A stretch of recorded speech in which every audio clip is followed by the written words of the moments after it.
Hey everyone, and welcome back to Connect. Today, I want to talk about something that I know haunts a lot of us. It's that feeling of having a mountain of things to do, but zero energy or desire to even start. We call it procrastination. We're told to find our motivation, to get inspired. But what if I told you that you don't need motivation to beat procrastination? Today, I'm going to share my story of how I learned to take action, even on the days I felt completely empty. Just a few years ago, I was the king of procrastination. My apartment was a mess. My work deadlines were always a last-minute panic. And my personal projects, they were just a collection of dusty notebooks filled with ideas I'd never touch. I'd wake up, look at my to-do list, and feel this heavy, sinking feeling in my chest. My brain would scream, "I'll do it later," but later rarely came. I was waiting for that magical spark, that surge of motivation that would suddenly make me a productivity machine. I'd watch motivational videos, read self-help books, and create elaborate plans, all in an effort to feel like doing the work. But most days, that feeling never arrived. I was trapped in a cycle of guilt, anxiety, and inaction. The turning point wasn't some grand epiphany. It was a Tuesday morning. I had a huge project due on Friday, and I hadn't even started. I was sitting on my couch, scrolling through my phone, feeling completely paralyzed. I felt like a failure. I was so tired of letting myself down. And in that moment of pure frustration, a different thought popped into my head. What if I just do the smallest possible thing? I wasn't trying to find motivation. I was just trying to do something. Anything. So, Premier told myself, just open the laptop. That was it. I didn't think about the project. I just focused on that one tiny action. I opened it. My brain started to protest. Okay, that's enough for now, but I pushed back gently. All right, now just open the document. Click. The blank page stared back at me. The anxiety was still there, but it wasn't as loud. Fine, I thought. Just write the title. I typed out the title. Then, I wrote one sentence, just one. It was a terrible sentence, but it was there. And something incredible happened. The mountain didn't seem quite as high anymore. I had taken a step.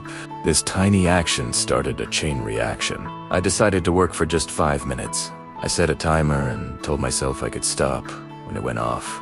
During those 5 minutes, I wasn't focused on finishing the project. I was just focused on working for 5 minutes. When the timer buzzed, I was actually in the middle of a thought, so I reset it for another 5 minutes. Before I knew it, I'd worked for an hour. I hadn't found some magical well of motivation. I had simply bypassed the need for it. I had proven to myself that action could come before feeling. This became my new strategy. I called it the 2-minute rule, which I later learned is a popular productivity hack. If a task takes less than 2 minutes, do it immediately. But I applied it differently. For bigger tasks, I would break them down into a 2-minute starting action. Read 1 page, write 1 email, put on my running shoes. The goal wasn't to complete the task, it was to start.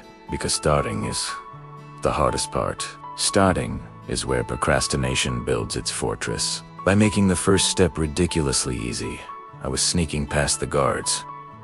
Think about it. We often procrastinate not because we're lazy, but because the task seems too big, too overwhelming. Our brain sees this giant, scary monster and immediately opts for the comfort of distraction.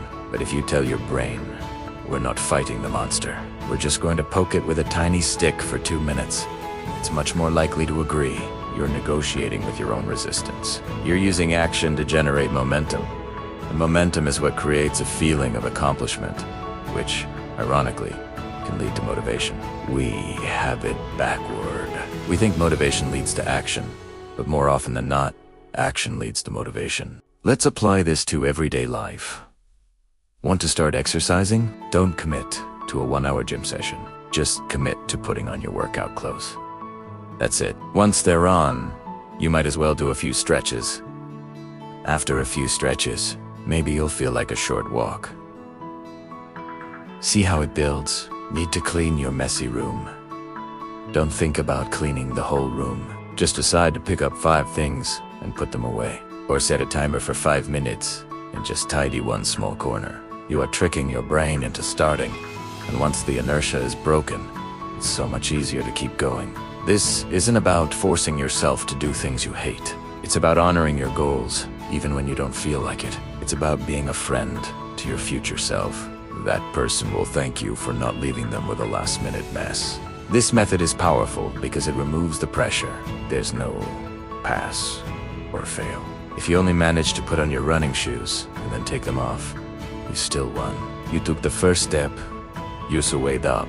Tomorrow, you can try again, and maybe you'll make it out the door. It's a process of building trust with yourself, one tiny, manageable action at a time. Over time, this practice rewired my brain. The feeling of dread I used to get when looking at my to-do list started to fade. It was replaced by a sense of calm confidence. I knew that even if I didn't feel motivated, I had a system that worked. I had a tool to get me started. Procrastination no longer had power over me because I was no longer waiting for permission from my feelings to act. I was in the driver's seat. The freedom that comes with that is indescribable. It's not about becoming a robot. It's about becoming reliable for yourself. So, here's my challenge to you today. Pick one thing you've been putting off. Just one. Don't think about finishing it. Just identify the smallest possible first step. A 2-minute action. Is it opening a book? Sending a single text? Washing one dish? Whatever it is, just do that. Don't wait for inspiration. Don't wait until you feel like it. Give yourself the gift of a small, simple start. Take action and let the motivation follow. You have the power to break the cycle, not with a huge burst of energy, but with one tiny, intentional step. Start today. Estar now. Thank you so much for joining me today and for letting me share my story. I truly hope it helps you take that first small step. If you found this video helpful, please give it a thumbs up and consider subscribing to Benextu for more content to help you on your journey. I'd love to hear in the comments what one small action you're going to take today. Let's support each other. You've got this. See you next time.